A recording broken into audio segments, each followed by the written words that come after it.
Yes, very good morning, your Daily Mob. Welcome back to your daily program, National Talk Black. It is I, Trevor Tim 20, Trev Murray from the Curry, live from First Nation radio station here in Cairns. You know it, BBM Bummer Brit Media, 98.7 FM. And we go via NERS, National News Radio Service, and you can give us a call, have your say on that daily number, 1-800-422-416. All right, now, $5.5 million to boost domestic violence services during COVID-19 pandemic. The Palaszczuk government is taking urgent action to support domestic and family violence victims with the immediate injection of almost $5.5 million to help manage an anticipated increase in demand for services arising from COVID-19 pandemic. On the line, we're going to catch over yarn now with Winetta Jewis, CEO, Queensland Indigenous Family Legal Service, and also Tabitha Young, CEO, Aboriginal and Torres Strait Islander Family Legal Service, Southern Queensland. On the line, ladies, good morning. How are you? Morning, Trev. Good, thanks. Good morning, Trev. Good, thank you. Fantastic. Thank you both for coming to the program. First of all, let the mob know who your mob, where you're from. Yeah, so as Trev said, I'm Winetta Jewis. I'm a Torres Strait Islander. I've got family connections. Growing up in a little community of Babinda, it was a sugar town, but I've got family connections from Torres Strait. Okay, Tabitha? And we've got connections up in Innisfail, Cairns, Chillago Way, Northern Queensland. Beautiful. Beautiful. Thank you very much. So, yeah, $5.5 million the funding includes. So, regarding the money coming to the table, ladies, are we finding that domestic violence and family violence has increased because of COVID-19 and because of the restrictions? Is that the case? Yeah, well, Trev, Winetta here. The work that we do, so we're a not-for-profit legal service, and we provide free legal support and advice to over 50 Aboriginal and Torres Strait Islander communities throughout Queensland. We've got 5 offices one's in Cairns, Townsville, Mount Isa, Rockhampton and Brisbane, and then we outreach to the Indigenous communities from there. What we're currently seeing, we haven't seen a spike in our particular service, and in fact we're seeing applications that are going down. Well, that's a good thing. To give you a bit of an example. Yeah, well, it could also mean that people are just not reporting. Okay. And that they're just living through the violence. Just to give you a bit of an example, prior to COVID and the restrictions, we would be receiving between 12 to 15 DV applications over a fortnight, but currently now we're seeing between 2 to 3 applications. And even the court listings, we're seeing a decrease in those matters coming across the court listings, from the areas that we service, from Cairns through to Brisbane, and that's both private and police applications. So when it could be a silent pandemic, so to speak, pardon the pun, in regard to domestic violence that's not going, not being reported as such, yes? Yeah, I agree. I mean, we look at these communities that we service, they're actually in lockdown now as it is. So you've got limited services initially, but with the COVID restrictions, those services that are there are not coming in, because a lot of those are fly-in and fly-out services. You don't have your courts travelling into those communities. You don't have other legal services or additional health and support services coming in. So those communities are further isolated. There's nowhere for them to go or to report to, and police are stretched as it is now. So in a way they say no news is good news, but it may not be the case in this space. I agree, yeah. Okay, and regarding the $5.5 million injected by the Palaszczuk government, how would this money be spent as such?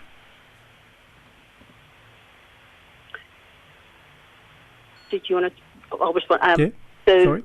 It's around the immediate response to sufferers of family violence. Those that are at risk. So it's like crisis accommodation, housing, counselling, and those DV specialist services that provide that crisis support to sufferers of domestic and family violence.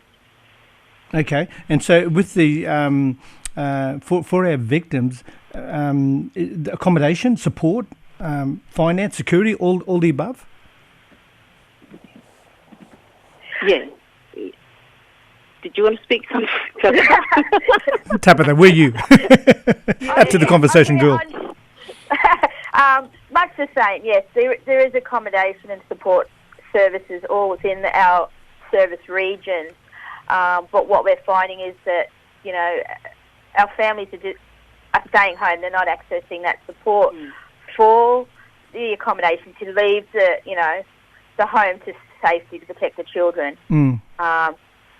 So, the financial boost by the state government, you know, we could use that on the front line Sure. to support our families, get them safe, you know, so the police then can go in and do their jobs and deal with the perpetrators. But we're not seeing that currently at all. Sure. They're staying in the homes, and that's a real big concern for Winetta and I for our communities. Yes. Well, we're talking about perpetrators being forced into isolation with their victims. Exactly. That's right. That's exactly right. And it just puts a greater risk on the family. And that's why I see and I feel that it's more that they're not reporting, they're just living through this violence. But because of the so-called COVID-19, the rules upon us and regarding staying at home, you know, offices and companies and government organisations, some way closing down skeleton staff. So the support is not there at the moment. Is it fair to say that? There's a reduction in that support. Those avenues where sufferers could, you know, freely access before and feel comfortable in reporting to, they've been removed from them. Or they're limited, like you said, you know, there's a skeleton structure. It's a skeleton structure. Yeah. What we've done, because we've reduced, obviously, with the COVID measures, our service, so we've had to change our service delivery model, and we're no longer providing face-to-face services. Yes. So we've moved to voice or video calls. But we've also, with our support staff, really pressed upon them it's like a community care plan. So we've asked them to reach out to the communities and the service providers and just touch base with them on a regular basis. Yep. So like a check-in, is there anything else that we can do, even if it's just referring them to another service. Sure. But just so that they feel like they've got a bit of a linkage. But the sad thing is too, when we're talking about isolation, well, like I said, victims are isolated with the so-called, perpetrator. Restriction. Yeah, that's right, restriction. Yeah, but with the perpetrator, finding it hard to make that call as well, in regarding support or help or in need. Yeah. That's exactly right. Yeah. Yeah. So look. Of those, sorry. Yeah. No, I was just going to say some of those even shelters, you know, depending on whether or not they're even still operating and functioning in some of these areas as well because of the COVID restrictions. Exactly. They've had to change their service delivery as well. And so again, that's just further then reduced, you know, avenues or ways for victims and sufferers to flee the violence. That's Exactly. correct. And also Winetta, I think we can add to that sometimes it's a couple hours drive or more between towns. Of course, for communities, So accessing support for our mob is if it has got that barrier as well on top of that, so victims will stay home. Exactly. And it creates all sorts of further issues, not in with just domestic violence. We then have child protection going on as well. Exactly. In that. So it looks very important that money like $5.5 million coming to the table. It helps keep a robust service available and to support our victims. And I suppose the message that while we're talking here, National Talk Black, message to all our sisters out there, you know, to protect themselves, protect their children. Make that call. Do what you need to do to keep yourself safe, and if it means escape from the house, you know, or perpetrate to sleep, or whatever case may be, need to do what we need to do to support our sisters out there. Yeah. That's exactly right. Yeah, and reach out to services like us. You know, like we're not a crisis service, but we can definitely refer, of course, you know, people contacting us to those right linkages, those right support services to assist them. Yeah, look, a very important space, and love and respect to women and our children out there. And when you look at the so-called restrictions and place isolation, it forms pressure on every individual, you know.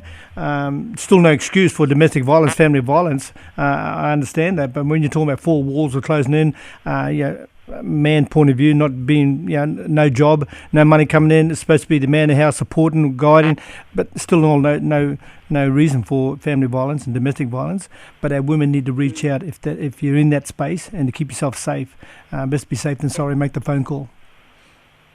That's exactly right. Yeah, and I think with this $5.5 million injection of money, like Tabitha said, you know, we welcome that. I think the response though for our more remote communities or our rural and remote communities needs to be different to those in more in the metropolitan areas. True. Where there are more additional services. like we've got, our communities, which you would be aware of, Trev, they're in lockdown. Exactly. So even then just removing a victim from the community, there's the practicalities around that. Well, exactly. It's very difficult. It's not just a simple solution. So yes. So the message is we are here for our ladies and our children out there, and reach out. We'll reach back.